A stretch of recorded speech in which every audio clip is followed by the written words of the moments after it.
How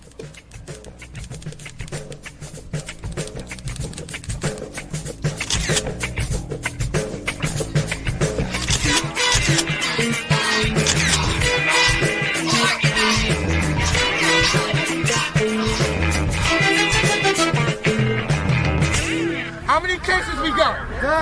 How many cases we got? 10. Now, you don't have a mask?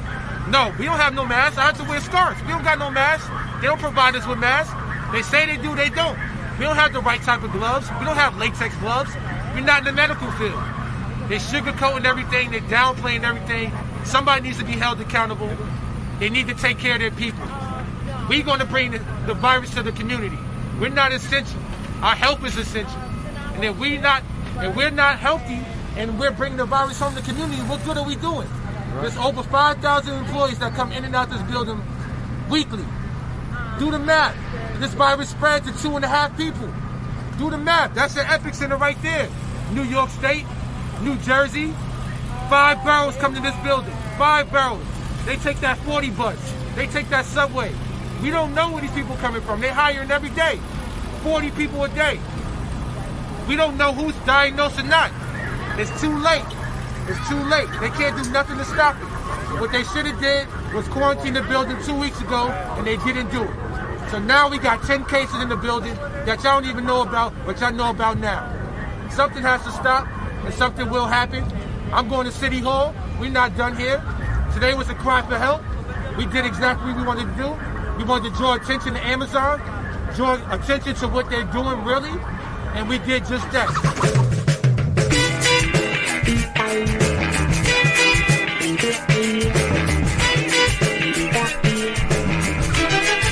It is Friday, April 3rd, 2020 of the pandemic. Yes, welcome to Raging Chicken's Out the Coop podcast. This is Kevin Mahoney, editor and founder of Raging Chicken Press. Each week I talk to our Capitol muckraker-in-chief, Sean Kitchen, about the good, the bad, and the ugly in state and national politics. And yes, that was part of the Amazon strike. Yeah, you know, our saviors, Amazon, who allow us to stay in our homes where goods are delivered to us. Well, Amazon's been putting a cap on information about the coronavirus being spread throughout its factories, throughout its distribution centers, and refuses to provide adequate protection for its workers. Yes, this is Raging Chicken's Out the Coop podcast, folks. We are bringing it. In today's show, it took Georgia Governor Brian Kemp until this week to find out that asymptomatic carriers could spread the coronavirus. Welcome to 2020. I mean, who knew? Who knew, really? I mean, how do you expect the guy to do anything else when nobody knew? There you go. Well, a good person to consult might be Joe Biden. I don't know. This week he had his own little virtual fireside chat. You know, trying to steal some of Bernie's, fire. You know, trying to do that little fireside chat. But only one little problem. His fireside chat was not with the American people. It was Silicon Valley venture capitalist Jed Katz. The cost? It was only kind of $2,800 per person, and bundlers who bring in $25,000 or more to be part of the VIP clutch. VIP clutch, everybody, coming to my fireside chat. Most expensive furniture ever in my little cozy living room. And there's the villages in Florida. I've been learning a lot about the villages. Really? The villages in Florida are about to go through its own coronavirus epidemic. We are about to watch the Fox News death cult play out in real life, everybody. Real life. The Sunshine State, indeed. And what amounts to a growing number of human rights violations, Florida Governor Ron DeSantis is barring cruise ships with passengers who contracted the coronavirus from docking. If we don't bring them on to our shores, the numbers will stay down. And workers, you heard some of the voices of them in today's intro, workers went on strike this week at Amazon and also at Instacart and a ton of other places this week. Places that we've kind of like allowed to say kind of go by the wayside, getting minimum wage. People have been screwed over by their kind of anti-union policies. And now suddenly these are people who are becoming essential in our lives. What do you say? Minimum of $15 an hour and a union? I think that's a minimum at this point. And the Koch Brothers, you remember, the brother now, because we had a tragic loss this past year. The Koch brother is working to undermine public institutions still. As Lee Fang reported in the Intercept this week, Americans for Prosperity, that pro-corporate pressure group that they founded, they want employees to return to work despite desperate pleas from public health officials that people should stay home. God, what billions will buy you. And don't worry, Americans for Prosperity, they've got their own little chapters right here in PA that are hawking the same garbage. And it looks like God was not about to protect blatant stupidity at Liberty University. Yes, just a few days after Jerry Falwell Jr. Told students to return to campus because God will protect you, about a dozen students test positive for the COVID-19. Only proves that they were ungodly. They were sinners in our ranks. Oh, God. In today's brief PA focus, Delaware County. The story of Delaware County was, for a long time, the GOP controlled that county, right? It wasn't until, the Civil War that Democrats controlled power in Delaware County. Well, they just took back there. And you know what their number one goal was? To get a health department. That's right, because Republicans in Delaware County refused to set up something like that. Why would we need a health department? Well, but guess what? Before they could actually get it set up, the Democrats, once they took office, COVID-19 hits. And a health department is the kind of thing that becomes very useful in situations like this. So, thank you, GOP. And Pasha universities are facing a $100 million loss due to the impacts of COVID-19, right? And we can only guess what the shock doctrine enthusiasts could bring to the table now. On today's last call, we'll have some more suggestions for living in the pandemic. I just finished, you heard me last week talk about this, I just finished Severance by Ling Ma. And I'm about to start my next pandemic book, Station 11, by Emily St. John Mandel, which I'll talk a little bit about today. I'm looking forward to diving into that to basically bring me down to whatever bottom I could find. And Sean got a Dutch oven. So we're going to start, maybe we'll start a little Raging Chicken cooking show that we can get going. Maybe Sean will get his newsletter going again and he can go to those recipes now for the pandemic. We shall see. Want to remind everybody to tune to the Rick Smith Show on Free Speech TV this and every Saturday at 7 p.m. Eastern. You can stream the show live at freespeech.org. You can also tune in the Dish Network, DirecTV, or through the Free Speech TV app on Roku. But make sure you download Rick's daily podcast on iTunes, Podbean, or wherever you get your podcast. Or check him out, 9 o'clock every night. Kind of tune into Rick. He streams live on Twitter, a bunch of other places too as well. We want to remind everybody, if you want a progressive future, you need progressive media. You can help support Pull No Punches, homegrown progressive media today. Become a member of Raging Chicken for as little as $5 a month. Simply go to patreon.com/rcpress and choose your membership level. We're expanding our network as we prepare for the fight of our lives, literally now, and the fight for the future in 2020. We're all in for the fight, and we need you. I know everybody is strapped to everybody right now, but we need you. We're not asking you to break the bank. We're just asking you to become a member for the price of a good beer once a month. Help keep the media and the movement and the media. Become a member of as little as $5 a month by going to patreon.com/rcpress today. So, Sean, man, welcome back to another week of the shelter in place, as Governor Wolf has finally fully extended the stay-at-home order. Jumped on the bandwagon. Yeah. Well, I don't know if you saw what I posted on Twitter this week, but Pennsylvania got called out on the Rachel Maddow show, or maybe it was a Chris Hayes show. No, Chris Hayes, I think, the other day, as being one of the states that still had not issued a statewide stay-at-home order. And every other state that was listed on that screen was a deep red state in the South and Pennsylvania, right? So I'm glad that maybe that was what pushed Tom Wolf over the edge and finally got him to. I wonder what his play is with this. He's not criticizing the Trump administration at all. The Trump they got more face shields than they needed but frontline workers still aren't getting the masks that they need, and you have to wonder is Wolf doing this to placate Trump so Trump isn't making a meanie to him on the phone or making this into a worse disaster? You know what I mean? Got me, man. Got me, but I'm serious. Okay, let me just go through the list. Because it's also coming to the point where the response is becoming political. Blue states are getting fucked over, while red states like Florida are getting all the beds and all the ventilators they need, while other states aren't. and there's no coordination from the federal government whatsoever. And you have to wonder, like, is Wolf and other Democrat governors being nice to Trump so they don't become on his shit list? I don't even know at this point. Frankly, I don't even know if it's that direct. I mean, I just don't know. I don't get it at all. I mean, look. I mean, listen to this list, Sean. This is the company that we were in up until recently: Utah, Texas, Oklahoma, Missouri, Mississippi, Alabama, Georgia, Florida, South Carolina, Wyoming, and Pennsylvania were the only states in the country that had not issued a statewide stay-at-home order. I mean, there was no reason not to do this 3 weeks ago when the first orders were coming out and we shut down the schools and stuff like that. It makes no sense. I do not understand it. And if there's some game going on, I'm not going to pull the kind of like Nancy Pelosi is playing like 13-dimension chess and Tom Wolf is playing 13-dimension chess. I don't know. I mean, it doesn't make any sense to me. Or maybe like he's afraid of the Republicans. Or maybe he's afraid of Merck. Maybe he's afraid of all the drug companies. Maybe he's afraid of all the hospitals that are in the state. I don't know. I mean, we could guess all like till we're blue in the face. It makes no sense to me. And it's like, I don't even understand is we have one of the largest kind of health industries kind of like right across the board, like in the country, in Pennsylvania, right? The drug companies are here, right? I mean, all around like Circle Philadelphia, that's where all the major drug companies are. Right, we've got some of the best hospitals and researchers in the country here, right? How Pennsylvania is not taking a lead on that blows my mind.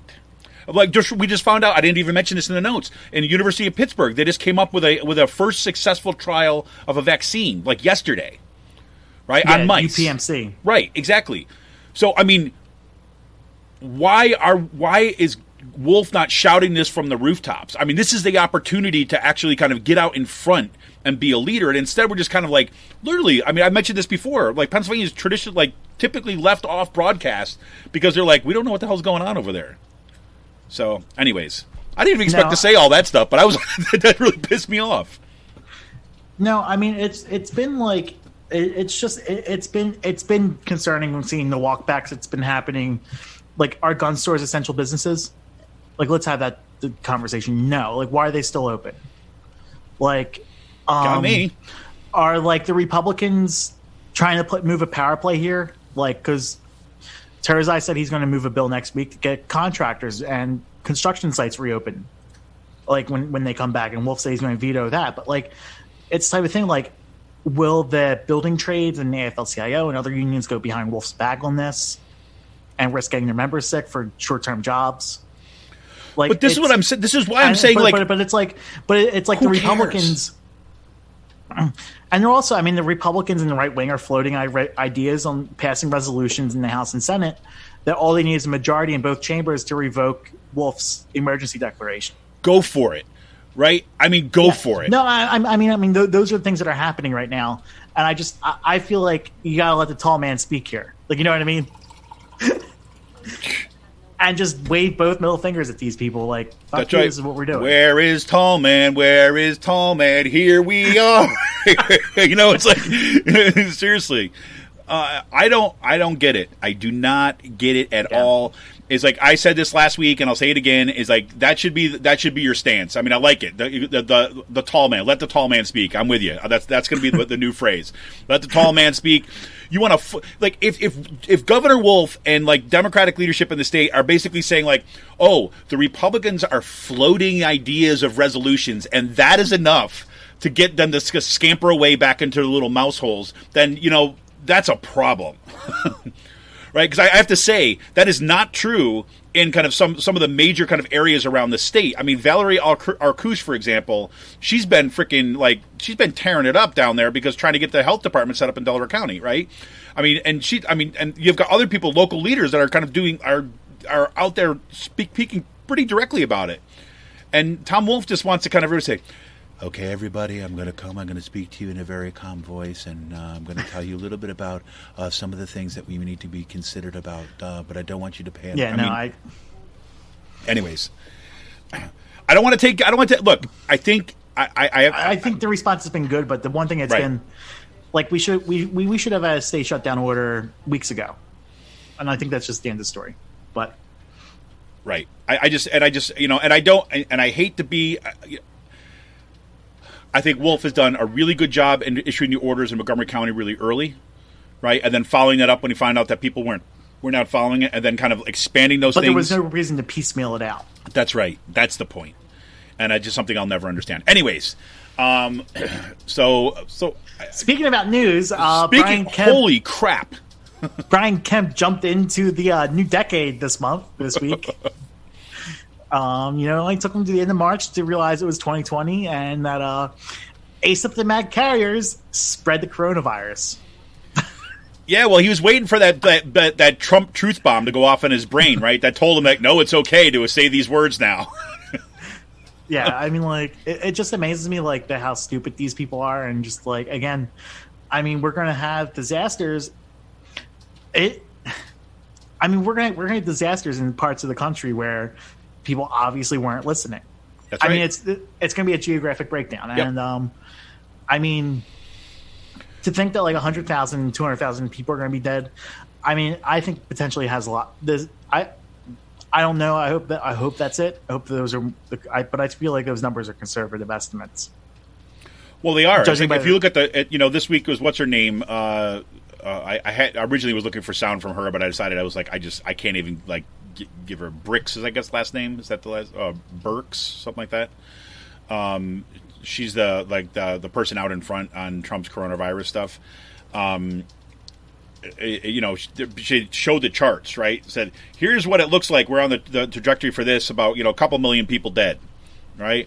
However, if we do things perfectly, right, we can limit it to like 100,000 to 240,000 people, right? Guess what? That's based upon if we do things perfectly. Yeah. Right? That's the low end, right?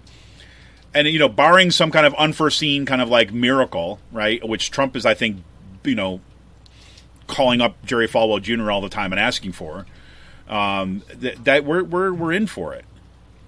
And you know, yeah. this Brian Kemp is particularly concerning because let's remember what happened with Brian Kemp. Brian Kemp is the one who stole the election, right, from Stacey Abrams, right? He oversaw, right, kind of the voting regulations and monitoring of his own election, suppressed a whole bunch of vote in the state in order to win that election against Stacey Abrams, right? So you got a corrupt governor who's already in there, who's won that election kind of like under false pretenses, right? Basically stole it from Stacey Abrams, right? And he's a guy in Albany, Georgia right now, kind of a smaller city, right? But they, along with, say, places like New Orleans and stuff like this, they have a higher per capita increase in COVID-19 than any other place in the country. They're surpassing it by some measurements what's happening in New York City right now. So, yes, you don't have millions of people in Albany, Georgia, right? But you have, in terms of percentage of that population that is going to be impacted because of the choices of people like this piece of garbage. Yeah. And then, like, Governor Ron DeSantis down in Florida. So, man, the villages. Yeah, just I mean, you go, Sean. Just go. So, the Villages is a 60,000 person retirement community in Florida. It spans 3 counties, and it is most likely like the densest per capita block of GOP voters probably in the country, and most likely in the whole entire state of Florida. Like, the Villages is extremely important for any Republican to win statewide elections in Florida. That's why they're always campaigning there in presidential years and in Senate races and in statewide races because, you know, the villages are pretty important. Well, the villages have their own coronavirus outbreak because Ron DeSantis didn't issue a stay-at-home order until like earlier this week, like Brian Kemp. And I mean, it was astounding seeing all the photos online from the villages over the weekend, people still at the bars, still at the farmers markets, like doing all these activities, the most at-risk population to get this. And that's just the time bomb that's about to go off. I think they have like 14, 15 cases in a couple of the counties in the retirement community. I mean, yeah. And it's the type of thing where like this is going to rip through this community. I mean, we're seeing like hospitals or retirement centers where like everyone's getting it, and about to watch the death cult play out in real life. Right, that's right. I mean, I think, you call this these are also on. people who just don't give a fuck. Right. Either. And I bet you in the villages, I bet you the station of choice of everyone in the villages is Fox News. I would say, probably like 95%. Yep. Exactly. Yeah. Exactly. Yeah. So, and I think that, again, there's this, we saw these stories this week about, that company Kinsa, who has those smart thermometers that's been doing all that temperature mapping. I mean, Florida already looks like a kind of, a retired phallus, let's say, right? But that thing was blown up red, right, on that map, right? It had the highest concentration of uncharacteristic fevers than anywhere else in the country. And so what that means is that when that fever hits is that you're not going to see those cases for at least a couple of weeks. And so they should have been bracing for a major, major outbreak. And the fact that you got the density in places like this is just nuts. Yeah. I mean, like how many more retirement communities are down there? I mean, people were actually predicting this like weeks ago before this even started. Like, the villages will get struck pretty hard simply because A, they're all Fox News viewers in their 60s and 70s, and B, they just don't give a fuck. I mean, I think there was an interview with this, like, on NPR. Roxbury was telling me about this. Listen to NPR. There's a guy giving an interview saying, "Oh, we're all practicing social distancing and stuff." And you hear the wife in the background, "Can I get on?" And so they hand the phone over on the NPR interview. The guy called in to the wife, and wife goes, "That's bullshit. No one's practicing social distancing down here." She's like, "All the restaurants are still filled in this," and the people are like, "All right, we have to go. But thank you for your phone call." Yeah, thank you for your phone call. And now for my next magical trick. Look at that, squirrel! Let's bring on a bunny. Seriously. But no, I mean, like, again, I feel like this also falls in with Jerry Falwell. Yeah. With this whole entire right wing movement. I mean, it's almost as if social distancing is becoming a political act at this point, and it is. It is. And it's like, I guess we're going to be, we're going to find out, Michael Lewis, the guy who wrote The Big Short. He's got this new book out called or it's not new. It's been out for about a little less than a year, but it's called like it's like the fifth something. Anyways, it's basically it's. I mean, he's guy's this really great writer, and he was on kind of some show. I was listening to an interview with him about this, and he just basically like Donald Trump and these Republicans, in a sense, have a amazing faith in narrative, right? And that they really believe that if you just kind of like tell the story and tell it believably, then that's going to be what gets you through, right? And he's saying that it kind of makes sense if you're kind of like you're a bullshit artist for a living, right? And that requires you to do like in real estate and all this other stuff. That this is what we see. And, this is what Fox News has been doing for the longest time, to say, look, if you just tell the story, then you're going to win the politics of it. The problem is that we're not in a political crisis right now. Well, we are that too. But the virus is not a political construction. It's not a narrative. You know what I mean? Yeah, so it's not like picking and choosing Republicans or Democrats. No, exactly. And I feel like the response is like these people just don't care right now because it's not hitting their communities. Like, I think they'll only start caring once it starts ripping through their rural communities, because it's like,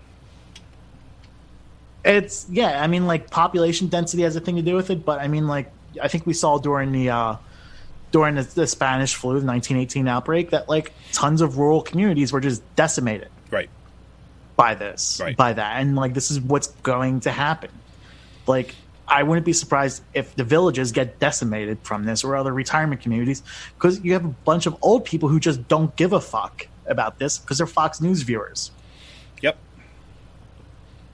I think that's what it comes down to at this point. Dude, I can tell you this now, there's already in several of the nursing homes, right throughout kind of Montgomery County and Berks County and Bucks County, there are already cases in those nursing homes, right? And this is, and the different, I mean, I hate to even think like this, but it's like, you're going to be able to see a difference between like nursing homes or retirement communities that exist in states that took this seriously, right? And Pennsylvania has done a pretty decent job on this. I have, again, to give the kudos early on, especially in those counties, versus what we see in a state like Florida or Georgia, right? Where they're just kind of ignoring it and think that it's opportunity for a party. Right, and then we're also going to see vectors, like, because I mean, again, let's remember that all the beaches and also like DeSantis were open. Was this guy. I mean, I don't think we should blame the. I mean, I think the blame does not go on the college students for going to spring break. For that, like, yeah, it was partly stupid on their point, and probably was going to happen. The blame goes on the state government for not shutting that down, and the reason why they didn't shut that down is probably because they didn't want to lose out on fucking money on like. Industry dollars, like, and I guarantee you that's why the beaches remained open. Of course they did. Like yes, like they get some of the responsibility, and sure they made stupid. Like the one kid is being made into a meme at this point, but like it's also DeSantis. I think is more responsible than his kids were, like for allowing spring break to happen and then allowing them to go back to their country or their state and bring that like bug with them. Right. So here, this is a perfect example about the difference between, say, the right-wing narrative and a progressive narrative, right? The right-wing narrative basically says, those kids were not kind of taking responsibility, right? That narrative is already starting to shift where they're going to start blaming individuals for bad choices, right? And we also say that people in the villages aren't taking the responsibility. Well, exactly, yeah, but again, you have to look for the right people to blame, of course, right? Yeah. Which are some sort of Democratic constituents usually, right? But I mean, that's the right wing narrative, right? And look, that is not to say, right, that there is some degree of responsibility for those the young folks that went down there, right? Look, that was dumb, right? But I'll tell you this, right? If I was sitting there, I could almost guarantee you, for someone who was kind of like a lefty back then, right? I could guarantee if I was planning to going someplace like at that particular time, and everything that I was hearing around me was at best contradictory, right? And was saying that like I'm not going to be affected, right? And I'm not living with kind of like old people. I can't guarantee that I would have stayed home at that point. Yeah. Right. And so the Republican right wing narrative is basically saying it's all on those individuals, and you're going to see this, and those college students are going to get blamed. There's another story about these college students that went down. They're from Texas that went to Mexico. Right, a whole group of them. They come back, and kind of like a dozen of them or something test positive for COVID-19, and now they're spreading in their community. And there's going to be an increasing focus in right wing media on those folks, right? But meanwhile, for the progressive end, you're thinking like this. But if you want to talk about blame, if we have to do that, is that the only reason that those students could get there is exactly what Sean's saying, is because DeSantis left the beaches open. Yeah, if you shut everything down, hotel and tourism, it's a moot point. And I guarantee you, hotel and tourism industries and lobbyists were begging DeSantis to keep that open for spring break. Totally.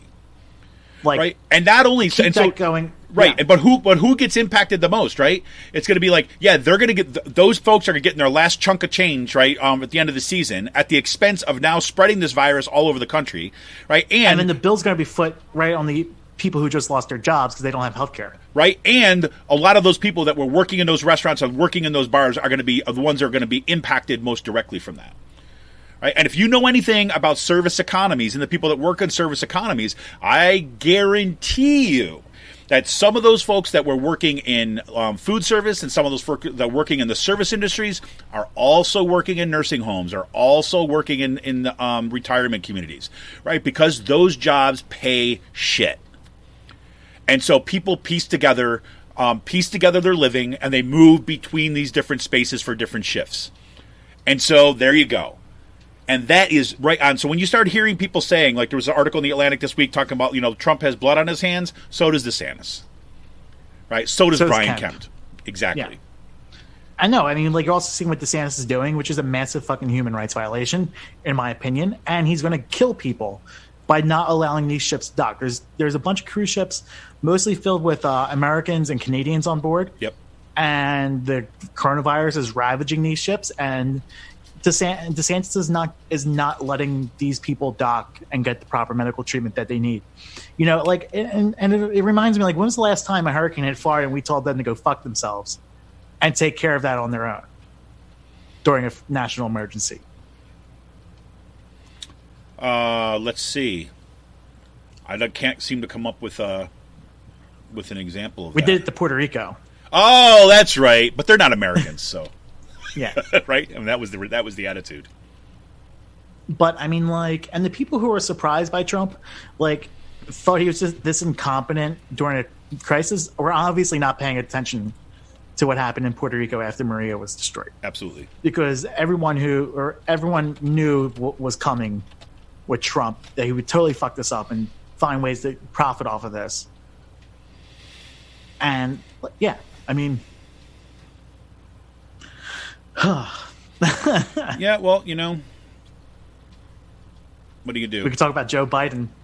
Yeah. Well, I think the only good thing is that Trump's approval rating is trending upward, so that's good. And I know I'm always having the back of my mind things that you continuously say is like, yeah, that's not going to last. So I don't think that's going to last. Mm-hmm. And we were talking about this beforehand. This feels like 2004 to me all over again. I was in freshman in high school at the time. No one wanted to politicize the Iraq War and how much of a disaster it was, and they let that fucking slip away. Right. And I feel like we're about to do the same. Yeah. So and let's put this in context, right? So So Trump's approval rating right now, this is according to 538, is at 45.8%. Right now, this is not of his handling of the coronavirus. Right. Frankly, I can't stand looking at those numbers because those numbers are even higher. Right, which is disturbing. Up to like 55-60%. Right. And so, see, why did you have to say that to me? You're hurting me. No, I mean, no, but we should be true. reminded of this. No, that's absolutely right. But let's just take his overall approval ratings right now, why this should be concerning. So 538 does a comparison. If you look at the 1,170 days approval rating, so in other words, you're looking at the same period of time for different past presidents, right? At this point in his administration, Barack Obama was at 45.8%. Sound familiar? Exactly what Trump is at right now. George W. Bush, 45.8. Oh, I'm sorry. Wait, my bad. I was reading the wrong ones. Barack Obama, 47.9%, slightly higher. George Bush, 48.4%. Right? Bill Clinton, 50.6%. George H.W. Bush, 39.7%. Ronald Reagan, 54.0%, right? So you go through all this stuff now. So all those other folks were slightly higher, right, where Trump is, but not significantly so. So this is why this becomes really, really a political concerning. issue. Exactly. I know, like the fact that Joe Biden was lobbed a softball on national TV last week, asked if Trump has blood in his hands. He's like, I don't know, I would go that far. But this feels like 2004 all over again. The fact that the Democrats were not willing to attack the Iraq War because that would make them seem unpatriotic and not American was just absolute bullshit. Because there was a large segment of the population that didn't want that war, and it should never have happened. And we're still fighting about that policy blunder within our own party to this day. Yep. And it feels like the same way where the Democrats do not want to politicize this issue for fear of I don't know what, because it's below the brow. Do you think Trump is going to play nice or play ethical? No, you have to get down to their level. Yep. We don't score points by standing on the sideline. That is absolutely correct. And you do that, you let Trump run up the score, and that's what's happening right now. And the only thing we can hope for is if this thing goes out of control, we'll go back down to reality. Yep. People will see how fucking incompetent he is. And that's why Biden needs to be out there attacking him for his complete mismanagement of the situation on a daily basis. Yep. Absolutely. Even him saying, this is what I would be doing. This is what Trump's not doing. This is why it's wrong. He's not even doing that. But instead, Biden is finding the time in a couple weeks. It didn't happen yet. It's in a couple weeks from now. A virtual fundraiser. Oh, God. $2,800 a person, with bundlers getting $25,000 or more, getting a VIP clutch position, and he's calling it a fireside chat. Is that like one of the most disgusting things and like the cognitive dissonance about this is just like so fucking terrible. Like, I don't remember FDR demanding money to speak to people with his fireside chats in the Great Depression. Exactly. Where Biden is asking for $25,000 for a fireside chat with the robber barons, with today's modern robber barons. I mean, like, we have to fundamentally start thinking like, no, fuck you people, you have to pay for this. While Biden has been telling these people the whole entire campaign, nothing will fundamentally change for them. Right. No, sorry, this is a completely different world. And if you're not paying, you're going to pay for this. And I don't think that, like, especially progressive activists will stand for that if nothing happens and Biden's president and nothing happens. Like, the rich must pay. Yeah. Exactly. And that's it. They're hoarding the wealth and they must pay. Yep. I mean, there's no other way around it. I mean, that's just it. Yeah. I mean, period. And I think that, again, the fact that, Biden is calling this a fireside chat, it also shows you the utter, like, cognitive disconnect. Failure of the campaign, right? I mean, because, let's remember, is like the first fireside chat of this campaign, this came from Bernie Sanders. Yeah. Right. Who was purposely doing that. And let's also remember that Bernie Sanders has actively, like, constructed his entire political career around the programs of the New Deal and expanding the New Deal. Right. And so that, for him doing that, was an attempt to, yes, this is the kind of what we do in a national crisis. And so somebody on the Biden campaign said, oh, now that we're part of the presumptive nominees, hey, one way maybe we get people on, we'll do the same thing. And, hint, hint, like back room, let's talk whispers to each other. We could make a ton of money off of it. Right? I mean, it's just like, that is the worst idea. Whoever thought of that is the worst freaking idea. And I also think we're at the point where we cannot be a party of Wall Street bankers, tech capitalists, and venture capitalists, and then try to be a party of working people. That's absolutely right. There's one half of this party that's get cleaved off. Either you want us for the votes, working people, or you want their money and continue to lose. Pick your, pick who you want. Yep. And that is what we call a win-lose scenario, folks, because there's not a win-win in this one. It's like the winners have been the people who have been ripping us off now for 40 years. And it's time that, we start taking some of that stuff back. And if they want to consider that losing, right, as Sean says, listen to the tall man. Listen to the tall man. That's all I can say. Oh, God. The last thing kind of mentioned here before we head to the break is, two things real quick. One is that we saw a breakout of strikes all over the country this week. In particular, at some kind of Amazon warehouses and at places like Instacart, which are kind of like the at-home delivery service.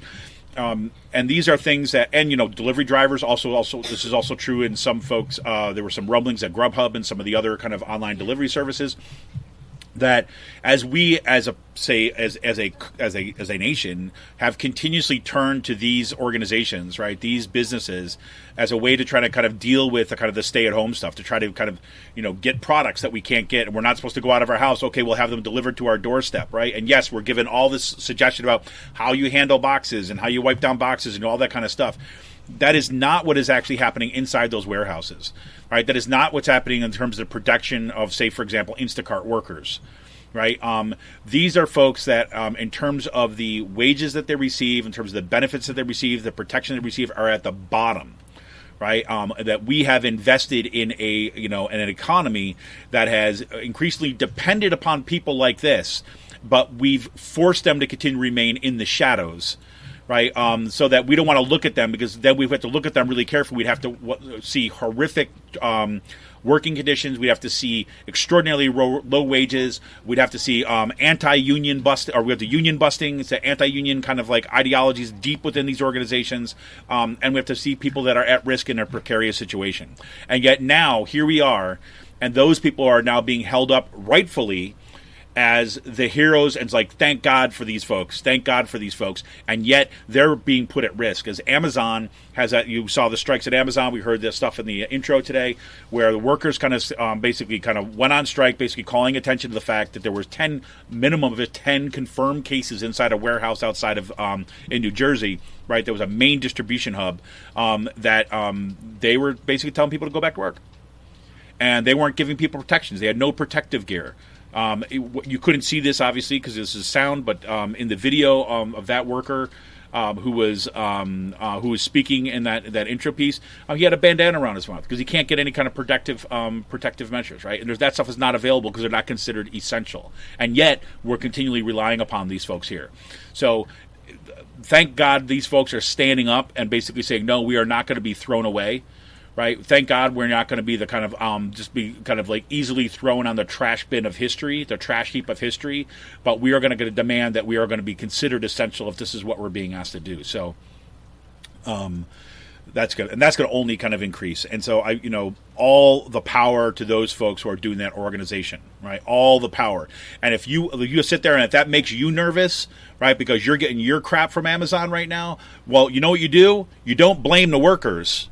Right. What you do is you call up Amazon. You basically call up Instacart. You basically demand that those workers receive the personal protective equipment that they deserve, the protection that they have full health care, right? And they have wages. They have, they should be getting kind of like disaster relief wages right now, like hazard pay, right? At every single one of those institutions, right? So that's what you can do.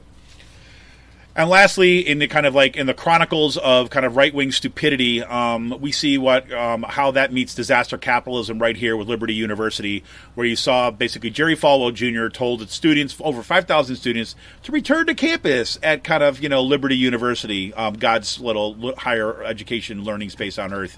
And sure enough, as was predicted, within a couple days, we find out that over about a dozen students have tested positive for COVID-19.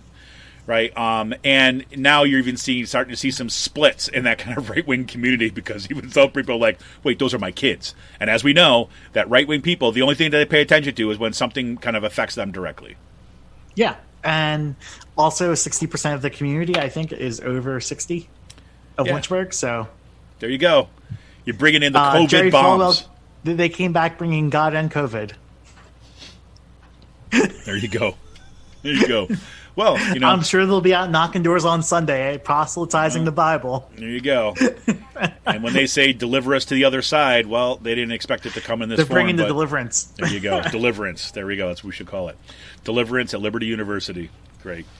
All right, well, this is Kevin Mahoney, editor and founder of Raging Chicken Press. We'll come back. We got a few things here in kind of Pennsylvania specific, as we'll continue to rage on about the response and lack thereof of response to the coronavirus as we sit here for what's this, Sean? Our fifth pandemic? I think it's our fourth. Fourth pandemic broadcast. You might even hear my son sitting over there playing Fortnite with his friends, right, in the background. My dog sitting there. And I have to say, my son said I have to mention this. So my dog even got attacked by another dog last night on a walk. Can you believe it? Are you serious? Yeah, it did. Is the dog okay? He looks okay. He's I think he's more scared than anything else. But of course, I couldn't stick around and talk to the people about what just happened, right, because of social distancing. And I needed to get out of there because I was literally a split second. I yelled at the top of my lungs and scared the crap out of this other dog.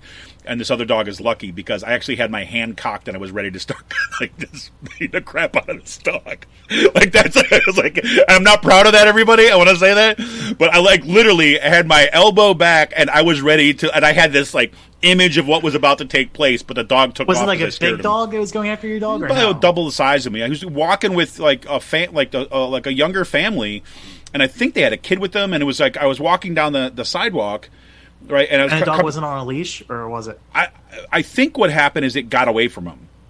Okay. Because there was a couple, and I think they had a kid with them, in a stroller. And I came around the corner. It was dark, and I came around the corner. I didn't see them right away because they were. Put your dog on a fucking leash. Well, yeah, and I saw them coming. I was like, "Oh, wait!" And I said to them, "Oh, sorry, let me go over here." And I went onto the front yard of one of my neighbors, right? And I had there was probably good 15 feet between us, so I could allow them to pass, right? Because they obviously, they had a kid, whatever. And one of their dogs, he had 2 dogs, and one of the dogs just like went for my dog. And I think what happened, ripped the leash out of her hand, out of the woman's hand who had it on a leash. I think that's what happened. It happened so fast, but whatever. And then, but anyways. So right. I had to say that because my son said, make sure you tell everybody that Potter, our dog, was attacked, but he's okay. So it's letting you know. But it's interesting because I'm sitting here like thinking about if I got to bring him to the vet, how does that happen? Right? And I'm finding out they have like, curbside check-in now with people gowned up to kind of check in pets at the animal hospital if we need to take them in. So it's everywhere. Anyways. So that's it. So this is Kevin Mahoney, editor and founder of Raging Chicken Press. I want to remind everybody that you can help keep this broadcast going. You can help keep us going strong by going to patreon.com/rcpress today. And we also want to remind you that, yes, we do have a solution. We have a way out of this. And so I'm going to leave you with this kind of little short course, once again, to modern monetary theory and the way that we kind of get out and make sure we fund the infrastructure that's necessary. I think you heard this last week, but I'm going to play it again. 1, 2, 3, 4. Print the $1 trillion coins. Print the $1 trillion coins. Oh, you gotta mint the $1 trillion coins. Mint the $1 trillion coins. Mint the fucking coin. Mail the fucking check. Mitigate the fucking coronavirus. $2 trillion coins. No additional debt.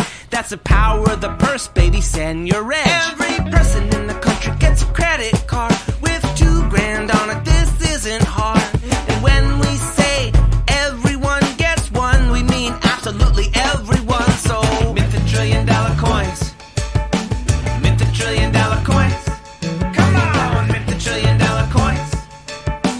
Mint the $1 trillion coins. Like right now, you bastards.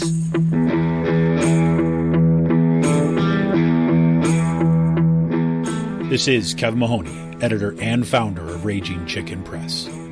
For the past 7 years, Raging Chicken Press has brought pull-no-punches, progressive reporting and commentary to the interwebs.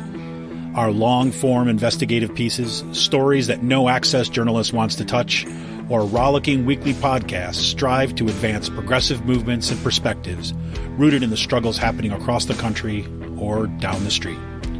We've broken national stories and caused our share of discomfort in the halls of power. If we want a progressive future, we need progressive media. And you can help support Pull No Punches, homegrown progressive media today. Become a member of Raging Chicken Press for as little as $5 a month. Simply go to patreon.com/rcpress and choose your membership level. We need to make sure to keep the movement in the media and the media in the movement. Best way you can do that is to become a member of Raging Chicken today by going to patreon.com/rcpress. Thank you for your energy, your encouragement, and your support. Keep up the fight.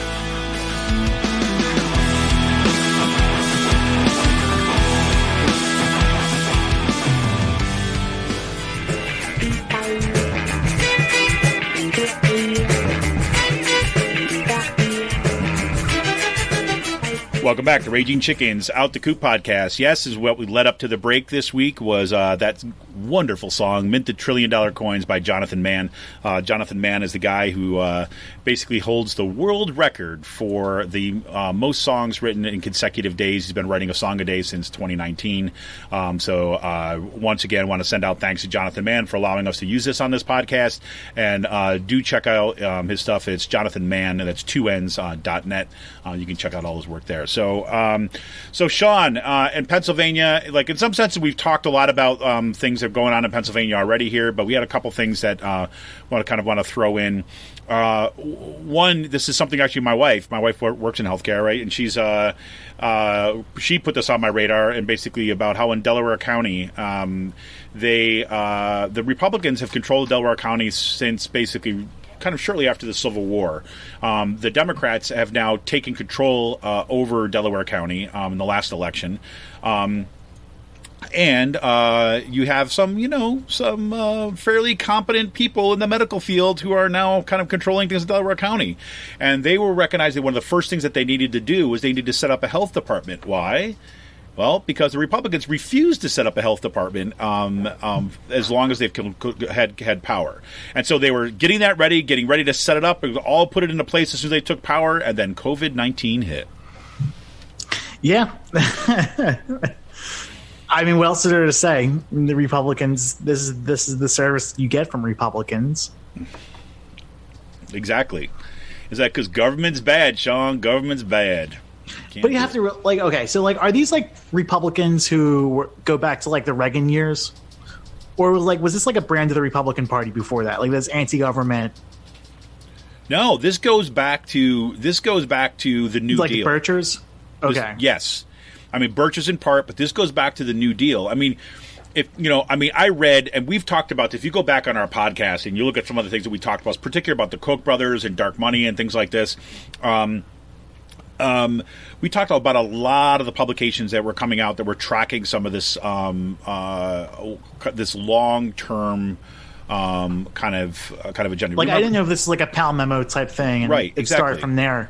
But, like, I mean, because it is amazing that, like, having a health department is something you don't want to have, right? Like, the concept of that. Philadelphia has it. Just, I mean, there's things like, influenza outbreaks, STD outbreaks on the local levels that you can mitigate and take care of quickly. But yeah, I mean, yeah. This is what happens when you have the same political machine in place for 40 years that did absolutely nothing. There you go. And now they're kind of, reaping the rewards of that, I guess. Okay, would a county government health department be effective in a time like this?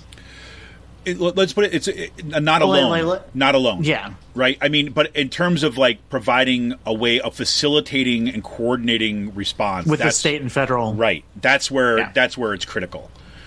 Right? I mean, because obviously what you want is you want essentially a tree, right? Yeah. That can kind of you go down so that, I mean, otherwise you're having to you have to do things ad hoc, right? Which is more costly, takes more time, right? And leaves more gaps. Right. If you already have an existing health department, then you're basically activating that, and you have your location, to delivery services. Right. I mean, it's the same kind of thing, right? If you want, you want to mail a letter, right? You don't want to have to drive, like, to Harrisburg to mail the letter, right? You want to be able to go right to something that's in your town. Right, so even though that is a federal organization, right, you have a local post office in which that's the point of service delivery, right, and that's the same kind of thing that you want here. Is that you want to be able to have that as localized as possible, and that's the problem with something that we get like in Delaware County, not having a health department. But good luck, Delco. I mean that sincerely, because that's I know there are people that are working really hard to kind of bring the thing up to speed there, and Delaware County is kind of right on the edge of Philadelphia County, and that's kind of also like, very racist. A very long time racist Republican Party, who looked at, like, stuff like Chester Upland or not doing this stuff, providing these services because they didn't want to provide service to the colored folk down in Upper Darby. That's right. And stuff like that. I mean, let's also put that in the context, too. The Delaware County Republican Party might be one of the most racist institutional establishments, like, in the state. And, like, people think, like, your more rural conservative Republicans are racist. No, the ones in our backyard in Philadelphia are also blatantly racist. Yep. I mean, it's pretty much the reason why that didn't happen. Yep. Exactly. So, we shall, we'll see. But this is a perfect example of, I mean, at some levels, it's like this is not unique, right? You have this kind of garbage happening everywhere, but all the more reason to continue to point this stuff out. It's like, this is, I mean, hello. I had to visit a class. I visited a class. I've been going to, where I met you, actually, in Dr. Snell's class, right? Steve Snell's class. So every year I go to his Geography of Globalization, his class, and kind of talk about this stuff, because I've been involved with this. Steve Snell, professor of geography at Kutztown University, he has this this course, and he came in at the same time that I did, and we have been kind of always talking about this stuff. So every year I go into his class in the spring and kind of talk about, say, globalization, put it in different kinds of contexts and so on. And this year we had to do it virtually, right? We had to do it through a Zoom class. But I did it anyways because that's been something that's been important to me, and that's what one of the things that that I was talking about in his class this week was that one, I gave you the shout out, right? I said, matter of fact, I said, Raging Chicken Breast and Sean Kitchen this is thanks to Steve Schnell's class. This is how I know him. But then I said, look, this is the time where. Well, let me put it like this: if you take a crisis like climate change. Right. The problems with something like climate change and seeing climate change is something that it unfolds slowly over time, that we don't see the immediate impacts on it. Right. But the kind of crises that climate change are going to bring about is like almost identical to the kind of crises that we're seeing play themselves out right now in terms of kind of like infrastructure and providing it there. And so what the COVID-19 outbreak, right? What we're seeing right now is basically a light being shown on like exactly what the people who've been arguing about the impacts of climate change have been talking about for decades now. And now we have the opportunity to say, is this what we want? Is this the kind of situation that we want, not just for this specific outbreak, but for refugee problems, for continued health outbreaks in the future? Is this what we want? Or are we going to exercise our imagination and imagine something that's different? Are we going to say this is the time, and this is what I was saying to that class, this is the time that requires our imagination, our political imagination, social and cultural imagination more than any other time? And to ask ourselves, what is it that we want? And not allow fear to kind of like look for the next king, right? Look for the next great leader that's going to take us out of this, but rather to make demands and to say we want a different kind of future. We want a future where we don't have to worry if that we get sick or an outbreak like this happens, if we have health care or not. We don't have to worry about if we're going to lose our job or something like this, that we're going to still be able to kind of make it by and take care of the people that we love, right across the board. And so, this is kind of where we are. And what happened in Delaware County, the idea that they didn't have this kind of health, the health department there is a perfect indicator of the kind of preparations that we need to make at a very kind of local basis, right? So, there you have it. I don't know. It's frustrating, man. It's frustrating. The last thing I want to kind of I'll put out here is that I've been following this, obviously, because I work at Kutztown University, which is part of the state system of higher education. I've been waiting for this to come out. I've been waiting to see what's going on. So obviously, we've been out of work now, or I shouldn't say out of work. We've been conducting our work virtually for, say, a week after our spring break, and they've cleared out the campus, like for the most part, except for absolutely essential employees. All students are home now and all that kind of stuff. And so what the universities are now doing, right, and I think I agree with this move, right, is that they're looking to reimburse students for housing costs, right, and different and percentage of their fees and things like this, because they're no longer on campus doing this stuff, right. And I think that's at the very baseline the right thing to do, right? In addition to kind of calling off the rest of the semester in person and all that kind of stuff, they've also extended out rules over the summer, so they're all in person, all in person internships, all in person classes, all are in person activities like camps and things. That's all canceled for the summers, and that's across the state system. But now there's going to be what they're calling is $100 million gap or loss of funds because of these refunds, right? And again, I'm not saying that that people are intending for this to happen, that there's some sort of darkroom conspiracy for this stuff to happen, but we have just gone through a period of time in which the chancellor of the state system of higher education has been arguing in the state legislature and across the state that the universities are in crisis, we don't have enough funds, and we're going to have dramatic measures in order to kind of be sustainable. And they've called for, as you've heard me talk about before, over 450 to get rid of over 450 faculty and staff. Kutztown University alone has been given the charge to go after about 60 faculty members, right, over a kind of several year period. And they had a retirement incentive. I shouldn't even call it that, but a retirement incentive to, they had to have over 200 people take it to get a payout of their sick days. an increased payout of their sick days in order if they had to retire early. But in order for anybody to get it, they had to get over 200 people, and that was going to be senior faculty members leaving the system, and the elimination of a bunch of not refilling their positions, but looking to in many cases eliminate those positions permanently. They got that, so people moved out, and they said without some dramatic measures, we're going to have to see some significant cuts. Well, now we got this on top of all that, and that's just going to kind of throw the whole wrench in the machine. So I am just going to say that, one, this distance ed stuff, you heard me talk about what some of the plans that the universities are going after at this point. Some of this distance ed stuff where they're trying to bring in outside contractors to deliver curriculum online, and give these corporations a percentage of tuition dollars in order to deliver this content, right? My guess is that we're going to see a stronger push in that direction, and I think that we're going to see as yet some unforeseen consequences, significant consequences to the state system of higher education and all public institutions across the board. But we'll save most of that conversation for another time.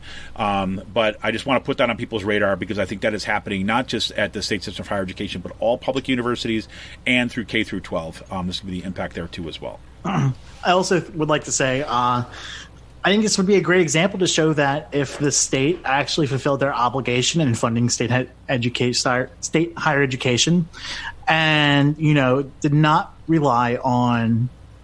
have 66% of its revenues relying on fees, gouging the students, outside of tuition and stuff like that, this wouldn't be an issue. This would be a lesser of an issue.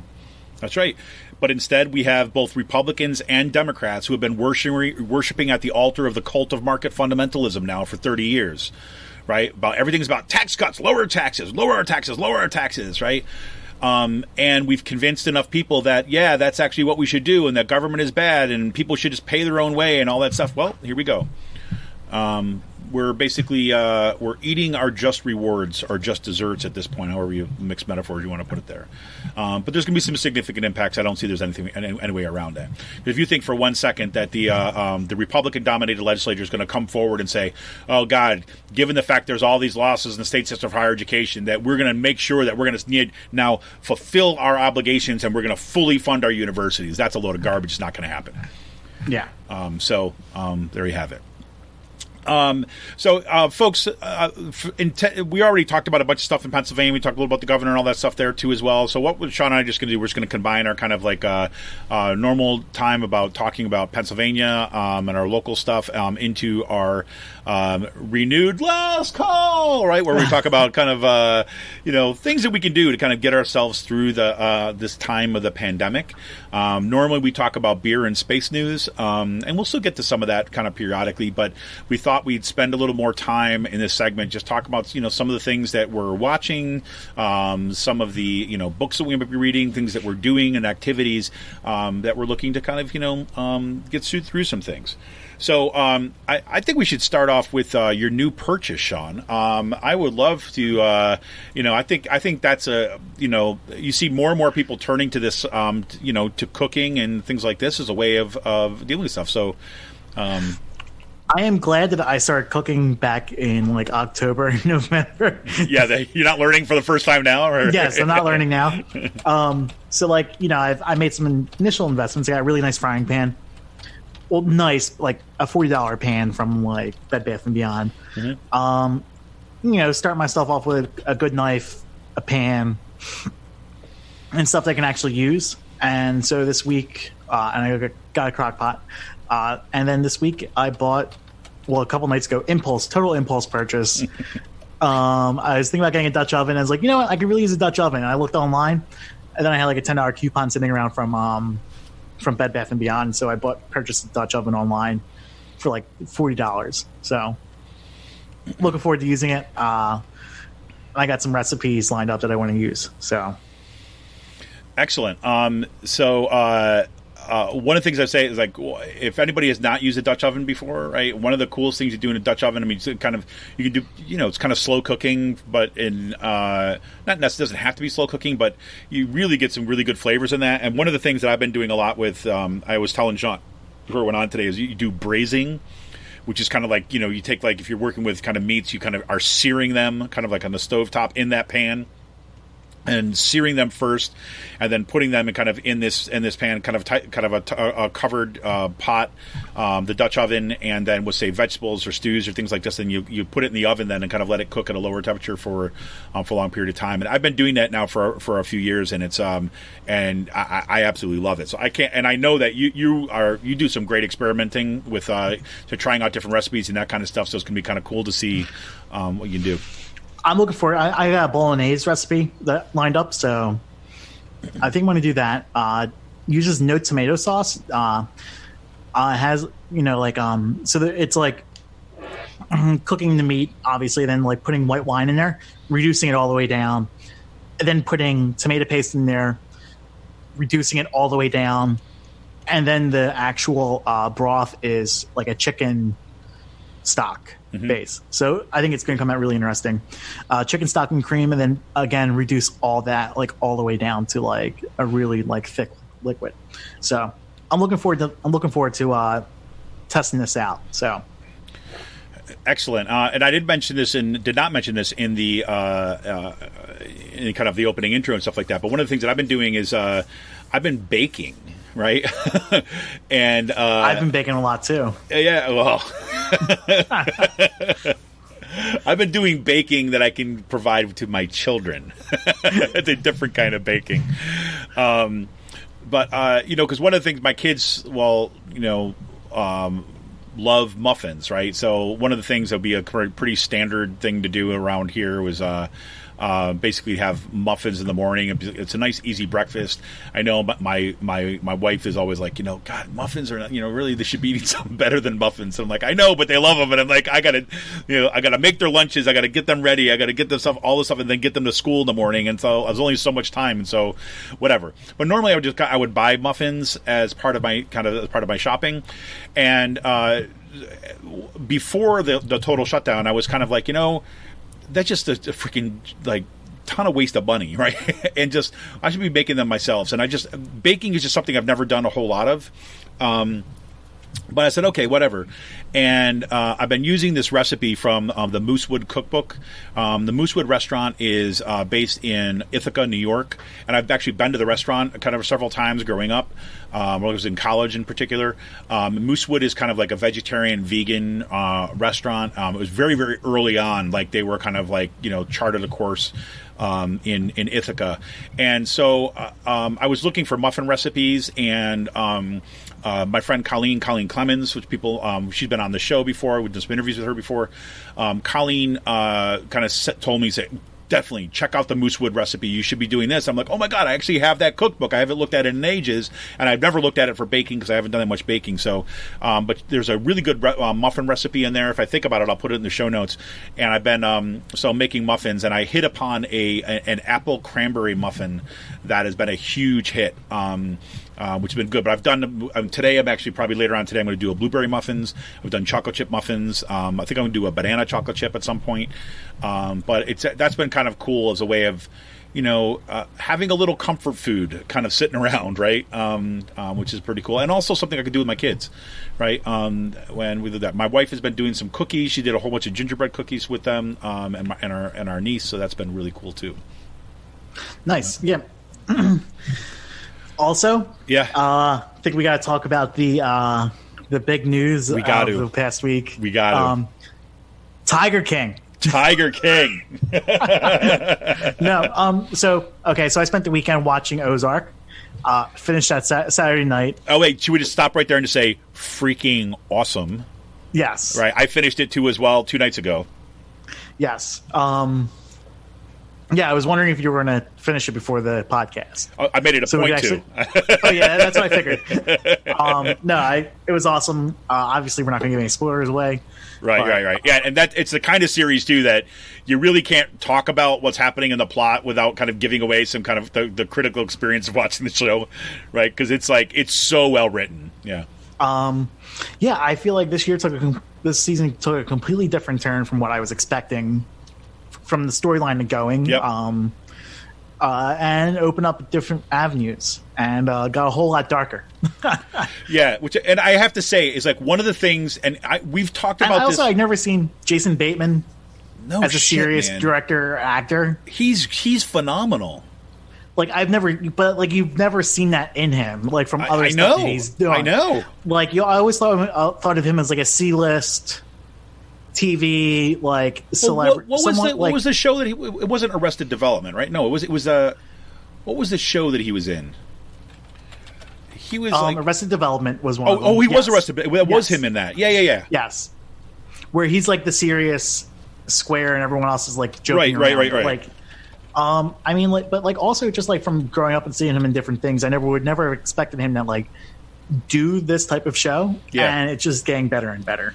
Also, I mean, I tell you, Laura Linney, man, she is awesome. Yeah. She is unfreaking believable. And Julia Garner, right? I mean, I remember Julia Garner from The Americans. Did you ever watch The Americans? No. Well, that was kind of one of her first major roles. Like, she was in The Americans, and she was kind of like, you know, she was like a high school student who gets, you know, targeted by the kind of, you know, the family for, anyways. But she played a kind of a more toned down version of what she has now. In Ozark, she is unfreaking real. I mean, she's got like that, you know, she's always on the edge of an explosion. You know what I mean? And I totally get that from this kind of like, you know, hard scrabble kind of like, you know, had to fight your way just to kind of like deal with life, you know, and she comes out and now is kind of in a position of kind of like, say, relative power. I mean, just freaking amazing. And Laura Linney is, I mean, I've always thought she's been a great actor. Right. But in this role, right, that gets kind of progressive. It's almost they start the series at the very beginning, right, from like, hey, this is the Laura Linney everybody's familiar with. Right. And then that character just gets more complex and more and deep as we go through. But I would just say, I mean, the thing that this show has been so amazing about doing is just like really focused on kind of like this kind of like almost this like fractal unpacking of characters. You know, it's just it's really amazing. Yeah. But Tiger King, I got us off track. Tiger King. The real issue of importance here. Right. Sean had to be an asshole and tell me that I should be watching Tiger King. And I'm like, whatever. I was one of these people. I'm like, I am not watching that show. I okay, so I held out. I held out until like Sunday. And so like I ran out of beer this past week. Ran out of whiskey. That'll take you to Tiger King. And like this is like literally the type of show where I was smoking and watching it at the same time. I think the best way to describe it is like it's just pure nihilism for 7 hours and no one wins. Like every single character that they have in this like documentary is a total fucking scumbag. Like, and it like it also makes you like wonder like there's a scene where fucking Shaq visits Joe Exotic's place, and Shaq's like, you know, I love Joe Exotic and what he does, and he got so much shit after like this, you know, thing went on blast where he had to like disavow like Joe Exotic and stuff like that. But it makes you it looks into like these big cat people who have these ranches. I mean, it brings up some serious points.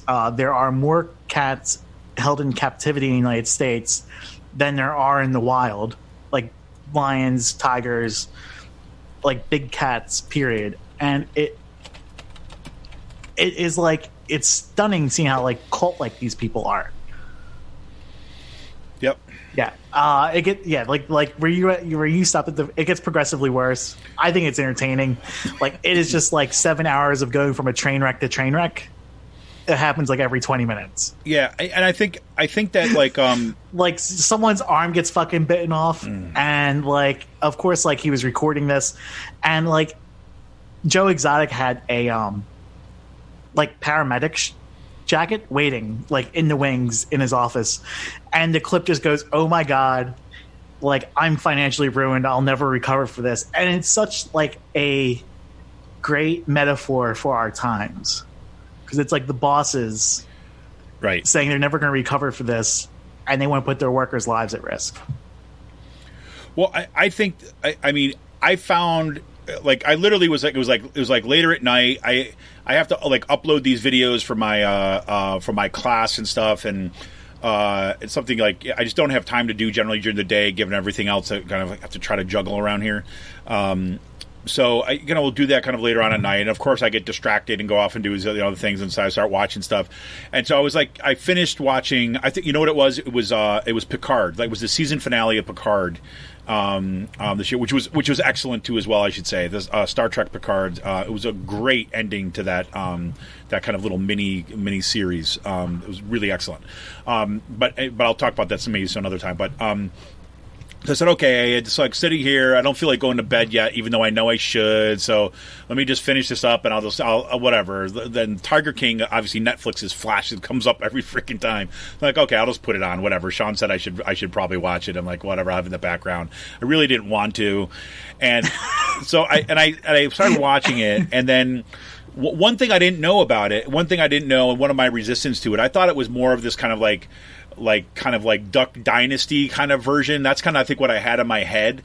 But it's actually like a documentary film that this documentarian basically is. What's the name of the guy who did it? Eric Good. Right, Eric. So it's directed by Eric Good and Rebecca Chaiklin, something like that. And so they started out by exploring reptiles. Actually, kind of like people were selling like boa constrictors and massive pythons and all that. Somehow got interested in that, and that kind of like, as they tell the story at the very beginning, there goes out to this van, right, of this person who's trading with these reptiles, and inside the van, the hot van in the South, right, is a snow leopard. Right, in this little cage, and he's like, "Wait, what is that?" Like, wait, is that a snow? Like, isn't it hot in there? Right? We're like, "Oh, we get used to it, whatever." And then that kind of led down this train, right? And I guess this takes place over a 5-year period. Yeah. Right, and it's actually a serious documentary, right? In terms of how it explores characters and stuff. And so that was kind of my initial. These are people hook. who've like gone on Jay Leno, all the Tonight Show, correct. Things like these are people like you've probably seen the one guy, Doc Antle, with the ponytail on, and he's from South Carolina, and he has his own like fucking cult going on down there. I mean, like all of these people have their own cult going on. Doc Antle is married; he has 9 wives. Like every person he has married walked onto the place as a 17-year-old virgin, like literally like virgin, who as an apprentice and worked their way up into his like marriage arrangements. Yep. I mean, like, these people are fucking insane, and it like, but no, like, these people are on the Tonight Show, and they legitimize this notion that it's okay to have these big cats in private like property. And like, there are instances throughout the movie where like other things, like there's this guy who killed himself, and he like in Ohio that like let out, like, he had a collection of like 20 tigers and fucking lions and stuff. He let them free, and then he killed himself. Right, I remember this. And these are mentally unstable people, right? That like have these things, and like they had to kill all of these like lions and shit like that. Yep, I remember that because like and then people are like, well, what about the lions? It's like, no, like.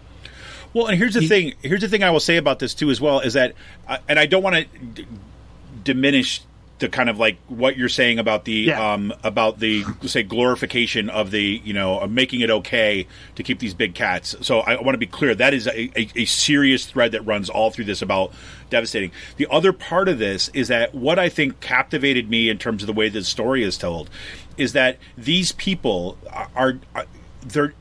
It's kind of what happens in the midst of like say like devastation, kind of like in say poverty, in trauma, and how you bring these people into a cult, right? I mean, like, because like the Tiger King guy, what's his name again? Joe Exotic, right? Joe Exotic is like, if you look at him, he's got like a mullet, right? He's got tattoos all over the place, got a big handlebar mustache, but he's gay, right? And he's gay, and he's married, right?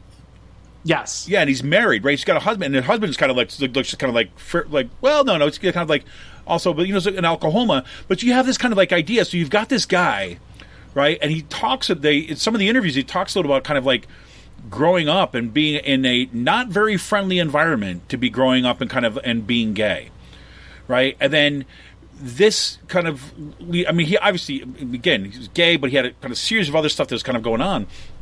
But the trauma, right, and the kind of like the devastation of where that intersects with, say, with whether class experiences and all this other stuff, and is kind of and really being in deeply conservative areas, and what this does to freaking warp people's character is like, you know, kind of amazing. So and so this guy, you know, if you saw him, you might think like, he's like, you know, whatever. You have put all these labels on, but you get into this thing, and it's like, man, the freaking, I mean, it was painful hearing about his story. And then when you switch to the other dude, like Doc Antle, and the first introduction of that guy is like, you look at his eyes when he's talking about that, he does look like a freaking evangelical cult leader. Yeah. I mean, I mean, you look at it, it's like, what he's like, he's so fundamentally off his rocker, right? But in this like highly competent way, right? You know, I mean, I don't know. I mean, everyone's like off their rocker. Oh, the best part is like when you met the woman from Florida, and she's like dressed up in the hippie stuff, and you hear like the people go, "Oh God, she's dressed amazing." Yeah, exactly. Right. You hear the journalists go, "Oh my God, she's amazing." Also, another thing about this, what people don't realize, is like how fucking crazy Oklahoma is. Like a lot of this footage, was obtained because Oklahoma is a one-party consent state. Right. So a lot of this stuff is people fucking recording each other behind their backs or recording phone calls without the other people knowing, or like, you know, putting your camera into your bag and like leaving it running while you're like sitting down talking to someone. Right. Like those are things like I would never consider doing in Pennsylvania because it's a two-party consent state. Right. But it's just like these people were just like backstabbing the whole entire time. Yeah, which is just like, yeah, it's. Well, and I think like, you know, and then you have the guy who's I'm forgetting who he was, but he was this guy who's the political consultant, like communications dude who gets on board with helping design like the Tiger King set. You know who I'm talking about? Yes. No, he was a consultant. He was a former journalist. Yeah. The producer with like TV producer. That's right. TV producer journalist with Inside Edition when Bill O'Reilly was there. Oh my God! It's just like, and so he gets hired onto the Tiger King to like up the production stuff on his show. I mean, you know who that guy reminds me of? Who? Chuck Pascal. Oh yeah, that's a good call. Yeah. I threw that on Twitter this week, and that got a lot of funny responses. Yeah. They're like, "Oh my God, nailed the head on that one." Yeah, exactly. I think you're right on. Oh God. But anyway, so that's like, So I mean, check it out. And everything that's coming out of my mouth, by the way, is from like not even finishing the first episode. So I mean, to give you a sense of like how packed this thing is, and it is just dense of like. Yeah, like you're gonna have to watch. Yeah, the third episode when you find out like about the woman's husband is the best. I mean, like, and then she gets married to someone, and like in their wedding, he's dressed up in a cat suit, like with a leash around his neck. So no, seriously, and like here's how the narrative is set up. The narrative is set up is like, and then like one of his foes, right? His foes is like, you know, he's always talking about this Carol Baskin, right? Carol Baskin is going, you know, trying to shut him down and all this stuff, right? And so like in like normal narrative like arcs, like basically what happens is that now here's the person who sees that the bad things are happening to these cats, and so she's like, you know, the animal rights person who's going to come try and just shut it down, right? And so she's like, the person who's an advocate and is like going after this and using laws and all this kind of stuff, and then you meet her and you're like, nope, that's not it. They are. It's like, nope. It's like she's marrying a guy in a cat suit. That's like, she's like, and she's got as many big cats in her own. I mean, it's like, and she's like, the difference is I'm trying to save them. Like, you seem kind of like you're in your own little cult there too as well. So yeah. But anyways, so if you want a little, I don't even know what to call that. It's not actually just kind of, train wreck. I mean, I think it's kind of what you said. If you want it, it's a 7-hour train wreck. It's just, it's all nihilism pretty much. Like it's gore porn. No one comes out ahead. Yeah. Like, yeah. Well, it's, So- I mean, I have to say the part of the, and that's, one of those narratives that actually, it feels like dystopia now, basically, right? I mean, that's kind of like where it kind of hooked me in. Anyways, one thing that I've been doing, as I mentioned last week, I finished, I've been reading this book called Severance by Ling Ma. I thought it was fantastic. If I really wanted to kind of like get into it, there's some parts about the narrative. There were some things that I thought were, I didn't grab me as much, but the overall narrative, especially you're talking about the lead character, her name's Candace, the way that her kind of life progresses in this kind of like post-pandemic situation is just kind of like amazing. And you're taken on this journey that's interwoven with kind of the immigrant experience, interwoven with global capitalism, and kind of distribution networks, which obviously is something that's happening here. It takes place in New York City, and it's somewhat disturbing in the fact that there's a lot of overlap and similarities that are, could be plucked out of today's news, but this is a book that's a couple years old. So I'm on to my next book. I haven't started it yet, but just so you give you the heads up on it, I am starting a novel. It's called Station 11, and Station 11 is written by Emily St. John Mandel. And I'll give you this is from a review that was done by a guy by the name of Neil Thompson, but I thought it kind of characterized pretty well, so I'll give you a little heads up on that. So here's what Neil Thompson wrote, and this is coming from their Amazon site. Yes, I know, Amazon. But so here it is. Quote, a flight from Russia lands in middle America. Its passengers carry a virus that explodes, quote, like a neutron bomb over the surface of the earth, unquote. In a blink, the world as we know it collapses. Quote, no more ball games played under floodlights. Emily St. John Mandel writes in this smart and sober homage to life's smaller pleasures, brutally erased by an apocalypse. Quote, no more trains running under the surface of cities, no more cities, no more internet, no more avatars, unquote. Survivors become scavengers, roaming the ravaged landscape or clustering in pocket settlements, some of them welcoming, some dangerous. What's touching about the world of Station 11 is its ode to what survived, in particular the music and plays performed for wasteland communities by a roving Shakespeare troupe, the Traveling Symphony, whose members form a wounded family of sorts. The story shifts deftly between the fraught post-apocalyptic world and 20 years earlier, just before the apocalypse, the death of a famous actor, which has a rippling effect across the decades. It's heartbreaking to watch the troops strive for more than mere survival. At once terrible and tender, dark and hopeful, Station 11 is a tragically beautiful novel that mourns and mocks the things we cherish. So that's the road I'm going down next. Nice. So I'll keep you updated on kind of what that's like. So do check that out. Last thing I want to do is I want to give kind of one more plug to Free Will Brewing. Obviously, things are dramatically changed in terms of their release schedules and all that kind of stuff. If you look at what's kind of cool to follow a little bit online right now on their Facebook page and on their Instagram page, they're basically using this time to make some improvements and do deep clean their entire tap room and operations. They're redoing the bar tops, and it's good to see that they're still kind of like thinking for that hopeful future that we'll get to some point, hopefully eventually. But there's also that remind you that you can actually still get their beer by going to freewill.com/store, and you can order online, and they'll have it ready for you. You can pick it up on the side door if you go to the main site in Percy. It's the small door to the left, the red door that says office by it, I think. Couple recommendations if you're looking for some good ones. I've mentioned this last week too as well, but they do have Safe Word. Safe Word is it's delicious. It is an Imperial IPA with mangoes and habaneros. Comes in at 10.4 ABV. Just kind of what you need in these times to keep you spicy and just a little bit kind of like happy.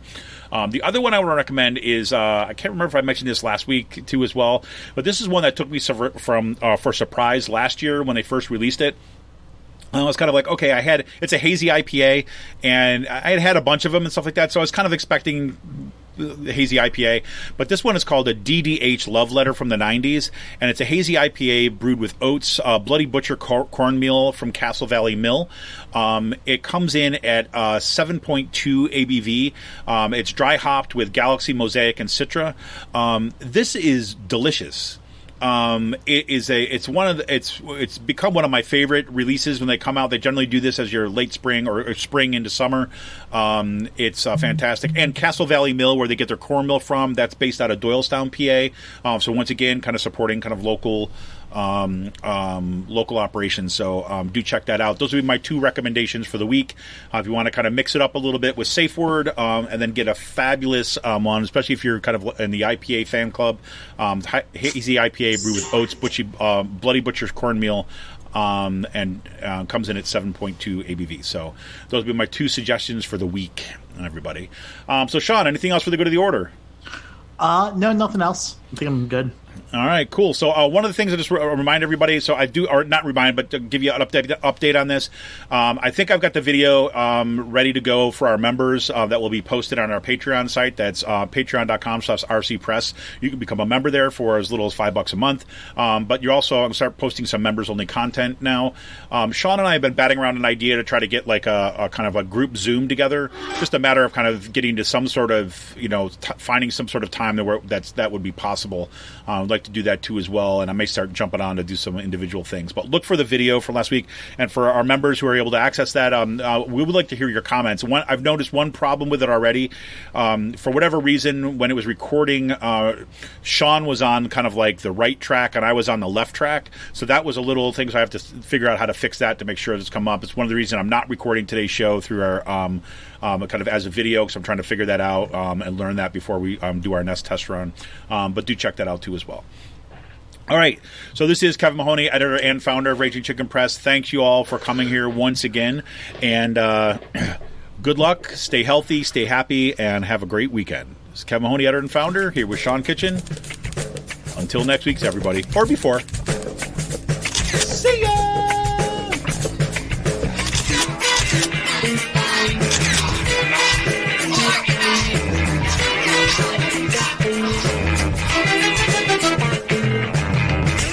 How many cases we got? 10. How many cases we got? 10. Now you don't have a mask? No, we don't have no masks. I have to wear scarves. We don't got no masks. They don't provide us with masks. They say they do, they don't. We don't have the right type of gloves. We don't have latex gloves. We're not in the medical field. They're sugarcoating everything. They're downplaying everything. Somebody needs to be held accountable. They need to take care of their people. We're going to bring the virus to the community. We're not essential. Print the $1 trillion coins. Oh, you gotta mint the $1 trillion coins. Print the $1 trillion coins. Mint the fucking coin. Mail the fucking check. Mitigate the fucking coronavirus. $2 trillion.